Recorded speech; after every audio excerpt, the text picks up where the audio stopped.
sejak saat ini kita sadar bahwa diri kita ini bahan bakar neraka istri kita, anak kita. Istri kita itu bahan bakar neraka kita, bahan neraka siapa aja?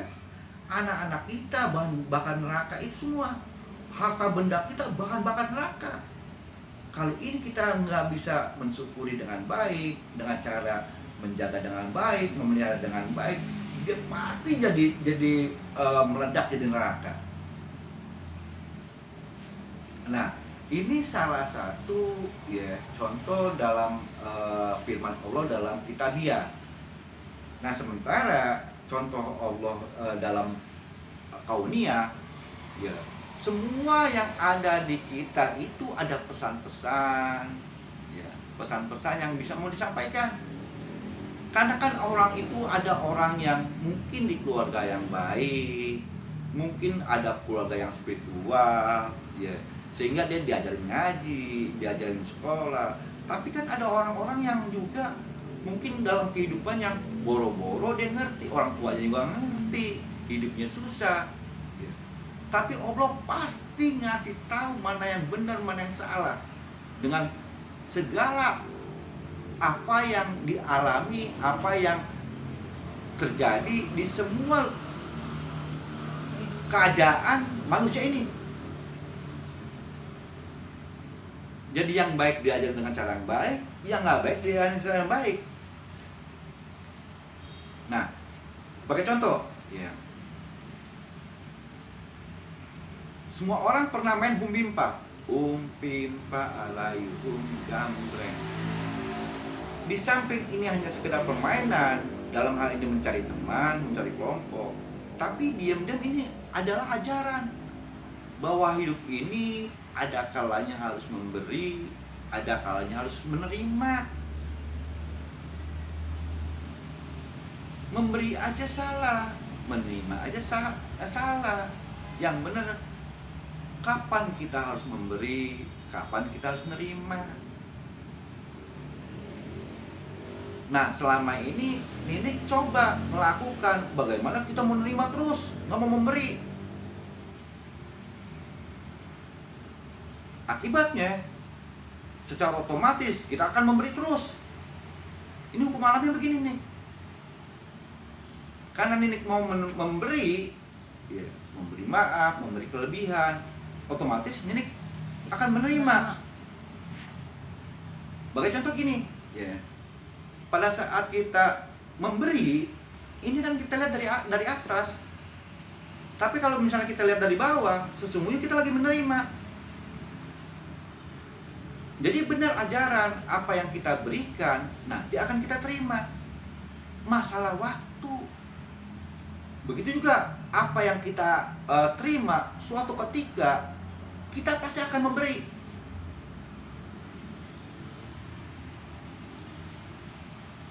Jadi mungkin yang lain diajarin dengan cara kitabiah, ayo kita harus memberi. Kemudian orang-orang yang susah pun harus menerima.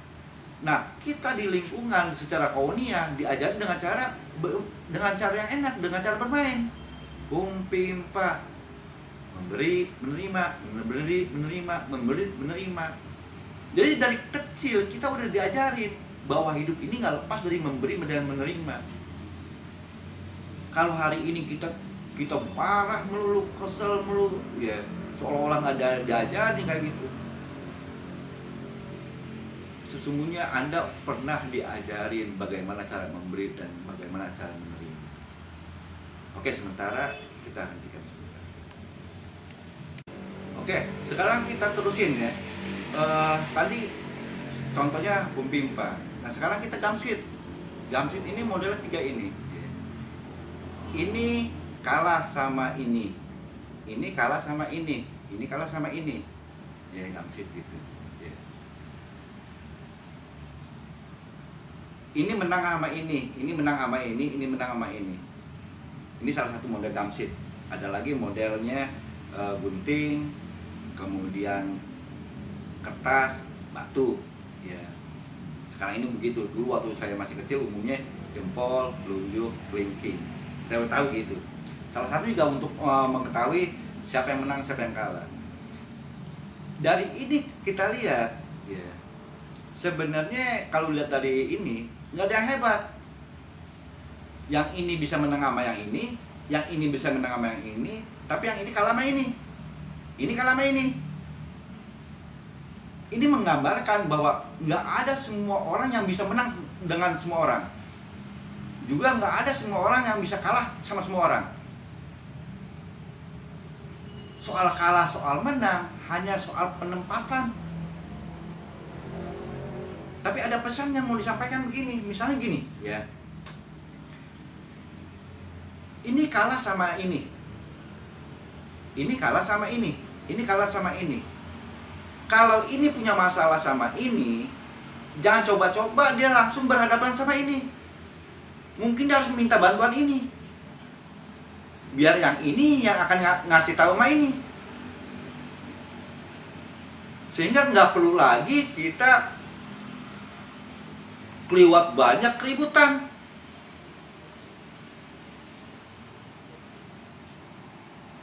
Misalnya, ini anak kalah sama bapaknya, tapi bapaknya kalah sama ibunya, ibunya kalah sama anak.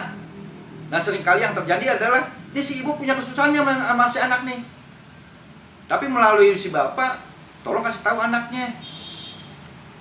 Jangan sekali-kali langsung begini. Ini akan membuat kita jadi dar-dar-dor. Ini juga begitu terjadi entah sama masyarakat, sama pemerintah. Tapi yang ada penekanan yang mau diingatkan, ya. Siapapun Anda, entah itu jempol, entah itu telunjuk, entah itu kelingking, Anda punya kelemahan. Tapi siapapun Anda, entah itu kelingking, entah itu telunjuk, entah itu jempol, Anda punya kelebihan. Soal menang, soal kalah, ya. Bukan karena Anda punya kelebihan, bukan karena Anda punya kekuatan, kekurangan, tapi Anda salah dalam menempatkan sesuatu. Oke, kita terusin lagi, kita lihat. Misalnya lu Ji, ya. Dulu yang gue tahu lu suka tebakan manggis. Lu seneng main tebak manggis. Tanpa lu disadarin, lu lagi diajarin tentang kejujuran. Manggis itu jujur, Ci. Itu manggis bawahnya itu ada kembangnya. Misalnya kembangnya 5, dalamnya pasti 5. Kembangnya 6, dalamnya pasti 6. Nah, lu diajarin dengan cara diajarin tentang kejujuran dengan cara yang enak. Masalahnya, lu kejebak main tebak-tebakan. Judinya lu kejebak. Harusnya kalau udah ngerti, ya, atau ngerti atau nggak ngerti, setelah lu selesai main judi, akhirnya lu ngerti betapa pentingnya kejujuran. Kalau tuh manggis nggak jujur, nggak dipakai bisa tebakan, nggak bisa dipakai dalam permainan. Begitu juga kita sebagai manusia. Kalau kita nggak jujur, kita nggak bisa dimanfaatkan, nggak bisa dipakai buat kehidupan ini. Nah, dari manggis ini lu bisa ngeliat, nebak kira-kira. Misalnya ya, kalau isinya 5 biasanya lebih bulat, atau 7 lebih bulat. Sementara kalau isinya 6 agak lebih lonjong, opal. Itu kan baru lu tebak. Bisa juga salah, untuk itu diperiksa. Lu kupas tengahnya, baru lu lihat. Nah, di sini kita diingatkan, jangan gampang-gampang nebak, harus meriksa dulu keributan kita, suami istri, orang tua anak. Karena apapun ditebak, nggak diperiksa. Jadi dalam hal cerita manggis, pertama lu diajarin tentang kejujuran. Betapa pentingnya lu jujur. Kejujuran adalah mata uang yang berlaku di mana aja. Kedua, ya, kalau lu punya masalah atau lu melihat suatu masalah, silakan tebak, ya. Tapi harus diperiksa dulu, baru lu putusin. Jangan lu mutusin dengan cara menebak. Nggak boleh, lu bakal ribut. Oke, ya. Nah, kemudian nih, kelihatannya nih, ya. Ninik sama Oji dulu sering main togel. Zaman Om itu wahwe. yang menarik dalam hal togel atau wawe, ya, di samping kita nebak, dia ada kodenya. Suruh ngecak kita nih. Ngecak angka. Ngecak angka ya, Yanik ya. Iya. Terkadang ditulis dari toa pekong, wah, cak geledek. Iya. Iya ada om. Yang menarik dalam hal togel, ini kita ngecak-ngecak nih. Iya. Ngecak sini ada angka, ada gambar, ada tulisan, ada apa di Jelambar, ya, ada apa di Danau Toba, ya. Kemudian besok pada saat keluar, misalnya kita masang 01, yang keluar 10, kita nggak pernah nyalain bandar, yang kita salin ada diri kita sendiri. Coba. Coba. Pasang. Gue mistik nih, yang tadi 01 jadi 10. Coba gue pasang ini udah jelas-jelas gambarnya ini kok. Ada apa di Jelambar? Iya. Wah, ini kan jelas-jelas ya kayak itu. Ikan bandeng gak ada di Jelambar. Padahal di Jelambar ikan bandeng ada, apa juga ada, semuanya banyak. Tapi ada ajaran yang paling menarik ya. Ada pesan yang paling menarik dalam hal togel itu. Kita lagi diajarkan nggak menyalahin orang lain, yang disalahkan adalah diri kita sendiri. Dan ini paling penting, karena biasanya keributan karena kita nggak pernah mau nyalain diri kita. Yang kita salin adalah orang lain, yang kita salin adalah keadaan, lingkungan. Kita nggak pernah salah. Nah, kembali lagi, ya, alam mengajarkan dengan segala cara. Inilah yang disebut kaunia. Yang jahat diajarkan dengan cara jahat, yang baik diajarkan dengan cara baik. Alam punya kemampuan mengajarkan siapapun juga.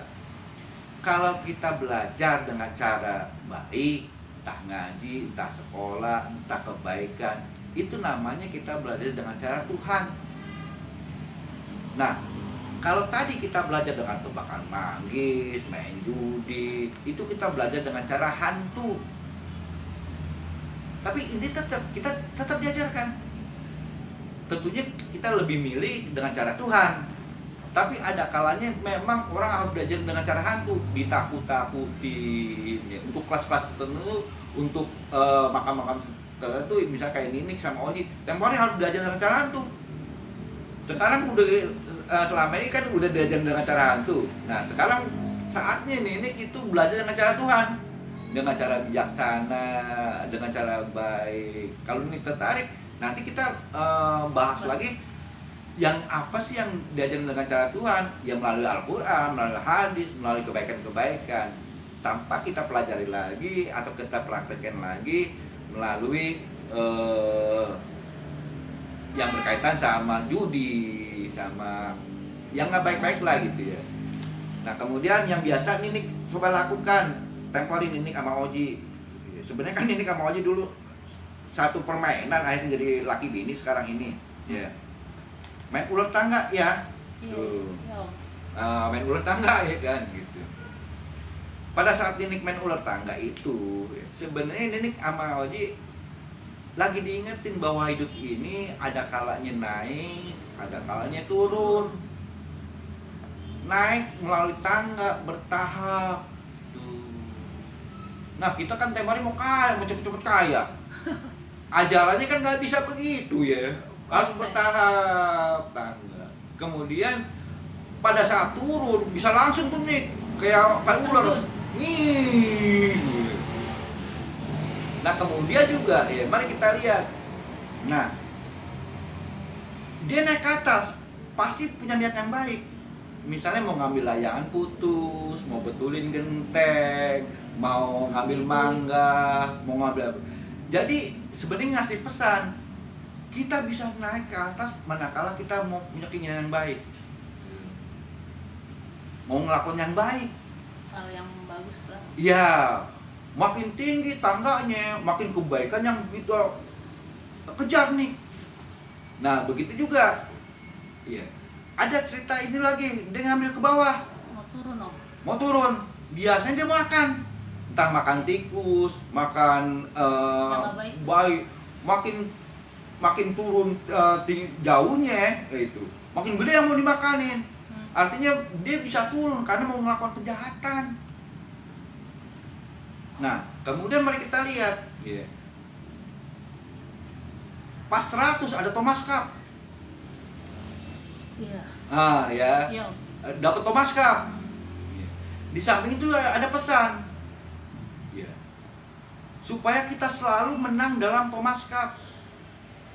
Makanya itu waktu Thomas Cup atau bulu tangkis kita nggak pernah kalah, menang melulu. Masalahnya sekarang bentuk ular tangga udah beda, Om juga udah nggak jelas. Iya, ada itu Naruto. Spiderman bro naik jadi Spiderman lagi. Iya. Udah gitu nggak ada tuh Thomas Cup lagi. Iya. Entah karena Thomas Cup udah nggak ada di ular tangga sehingga kita sekarang udah nggak pernah jadi juara bulu tangkis, ya. Bisa. Atau juga nggak tahu gitu. Jadi kalau kita mau kembaliin lagi ke juara kehebatan kita dalam bulu tangkis, yang 100 itu nomor 100 bikin lagi Thomas Cup. Oke, jelas Nick ya? Oke, jelas Om. Oke, nanti Om terusin lagi ya. Terima kasih. Iya. Kasih Om ya. Ya, sebelum Om lupa, ya. Biasanya dalam ular tangga itu kan pakai dadu, ya. Kita kocok nih. Seringkali kita berdoa, oh 5 lu, 3 lu. Kocok blok kayak begitu. Ya. Sebenarnya menarik dalam itu sendiri. Kita nggak, padahal tuh angka yang paling tinggi ada 6. Tapi kita nggak pernah belum tentu kita berdoa 6. Ada kalanya kita minta 1, minta 3, minta 2. Yang penting ya, dimana kalau bisa itu pas 1 atau pas 2 naik ke tangga nih. Naik. Nah, sebenarnya diajarin nih sekarang ini dengan ular tangga. Seringkali kita minta yang banyak, padahal mah bukan yang banyak. Ya, yang pas. Pas buat kita. Pas buat kita. Pas buat kita itu presisi dan petunjuk. Nah, petunjuk dan presisi yang pas itu yang namanya taufik wal hidayah. Oh, gitu. Ke depan kita bahas taufik wal hidayah. Oke? Ya Om. Oke, makasih ya Nick ya. Sama-sama Om. Oke Nick ya, sekarang kita terusin yang tadi. Tapi tadi pada saat jeda Pak Arifin ngomong begini ya. Saya baru dengar tuh tadi ada Al-Quran. Jagalah dirimu dan keluargamu dari api neraka yang bahan bakarnya dari manusia dan batu. Selama ini yang didengar kan jagalah dirimu dan keluargamu dari api neraka. Stop sampai situ aja. Nah, disinilah selama ini ya mungkin kekeliruan kita. Kalau apa-apa tuh sepotong-sepotong kita. Seringkali konteksnya pun terlepas. Nah, mungkin ke depan agar kita lebih ngerti lagi ya. Kita mulai melihat segala sesuatunya secara utuh.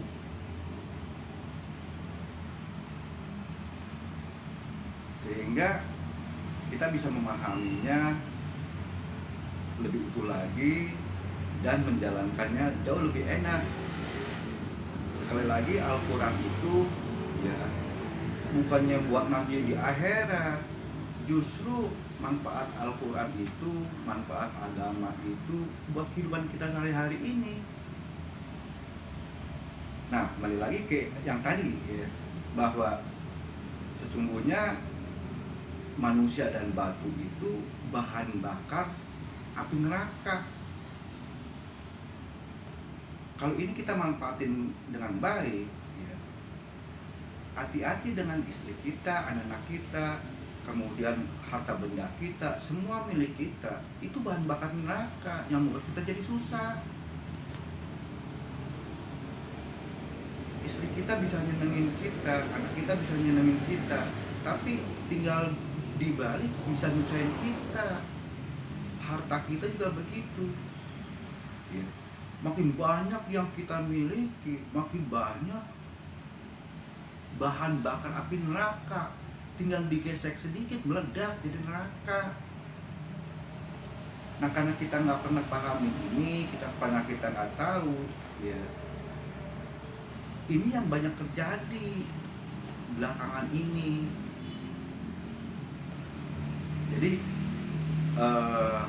buat Pak Arifin itu seperti itu gitu. Ya. Kalau misalnya Pak Arifin coba kita lihat bajunya, dia itu bajunya udah kedodoran. Coba deh perhatiin, baju kedodoran, kemudian celana juga kedodoran, itu diikat yang gitu. Ini ngebuktiin bahwa pemahaman Pak Arifin luar besar dibandingkan sama apa yang dilakukan, sehingga kita kedodoran. Nah, pemahaman itu ya, persis seperti pakaian kita, ada kalanya sempit, ada kalanya longgar. Jadi manakala hati kita, pikiran kita sempit, jangan-jangan pemahaman kita udah nggak sesuai lagi. Nggak cepet-cepet harus ganti pemahaman. Mungkin kita harus melihat dari sudut pandang yang lain, atau mungkin kita tambahin pemahaman yang lain lagi sehingga pas lagi. Atau ada kalanya pemahaman kita keluar besar sehingga kita nggak bisa lakukan. Untuk itu pun mungkin kita harus kecilin lagi pemahaman kita. Intinya gini, cari pemahaman yang kita bisa implementasikan buat kehidupan sehari-hari. Cari pemahaman yang membuat kita jadi tenang, jadi enak, membuat kita tambah maju, tambah damai. Agama mengajarkan itu. Al-Quran kan untuk lil alamin, ya. Yang namanya lil alamin itu segala alam. Selama ini kita berpikir untuk seluruh alam, ya nggak salah itu. Tapi ini kan bisa berarti multi tafsir. Nah, untuk segala tingkatan, mungkin Pak Amir, Pak siapa tuh, Pak Arif, ya, itu tingkat pemahamannya yang di bawah. Nah dia mau coba pakai yang atas, dia nggak ketemu. Mungkin pakai yang bawah. Ada tingkat pemahaman yang menengah, pakai yang menengah. Dan ada yang lanjutan, pakai yang lanjutan. Al-Quran menyiapkan ini semua. Sekali lagi, cari pemahaman yang saat ini cocok buat kita. Kita jalanin itu. Nah, saya tambahin lagi, ya. Dalam kitabiah pun itu dibagi dua. Pertama muhkamat, kedua mutasabihat. Muhkamat itu yang jelas, tapi yang mutasabihat multi tafsir, kontekstual, terlalu banyak yang bisa ditafsirkan.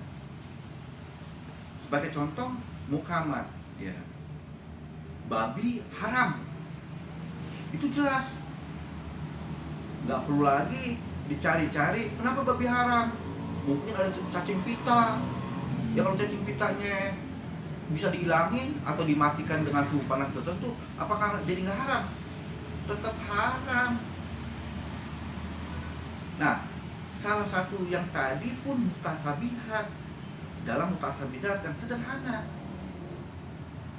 selama ini kan kita berpikir, nah, neraka itu nanti, kemudian bahan api neraka itu salah satunya orang, jadi kayu bakar neraka dicemplung itu. Oh kejam amat Allah, rasanya nggak begitu deh. Tapi ini cocok buat orang-orang kayak Pak Arifin yang harus ditakut-takutin. Kenapa? Karena kalau nggak ditakut-takutin, ini orang nggak berubah. Ya Pak Arifinnya, makanya ini ditakut-takutin. Nah, secara mutasabihat ada metafora.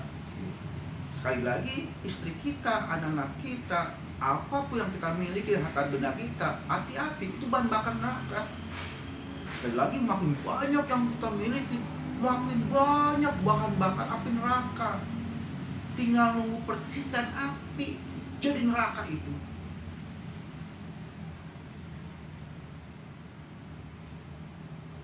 Oke, jelas ya. Nah, sementara stop sini. Ya. Iya, tadi Nenek mau nanya apa nih? Itu Om nanya, kan Om bilang yang masalah apa, jagalah anak istrimu kan. Nah itu kan Om tadi bilang percikannya tuh Om, contohnya kayak apa tuh Om? Ya, misalnya gini ya. Jadi istri kita, anak-anak kita, kemudian apapun yang kita miliki, ya, menurut Al-Quran itu adalah bahan bakar api neraka. Tinggal nunggu percikannya aja. Nah, percikannya misalnya begini, ya, Nenek tahu-tahu ngadu, ya, sama Oji, ya, si ini begini. Nah, itu belum tentu benar tuh. Nah, itu adalah salah satu percikan, salah satu contoh percikan. Kalau si Oji marah, pokoknya meledak itu. Nah, ini bahan bakar neraka buat si Oji. Atau misalnya gini, ya, motor, ya, motor itu Oji taruh di depan, Iya. kemudian Ninik bilang taruh di belakang, di dalam aja. Ya. Itu motor kan bahan bakar neraka. Iya. Keributan ini percikannya nih. Oh. Jadi seperti itu semua ini. Salah paham juga Termasuk salah paham lah atau apa semuanya. Kan hanya manusia yang bisa salah paham. salah pahamnya itu percikan untuk Meledakin apa yang ini. yang api neraka itu yang jadi bahannya itu. Dari bahan-bahan itu semua. Jadi istri kita lah, anak-anak kita lah, apa yang kita milikin lah, itu bahan bakar api neraka. Al-Quran ngomong seperti itu tuh.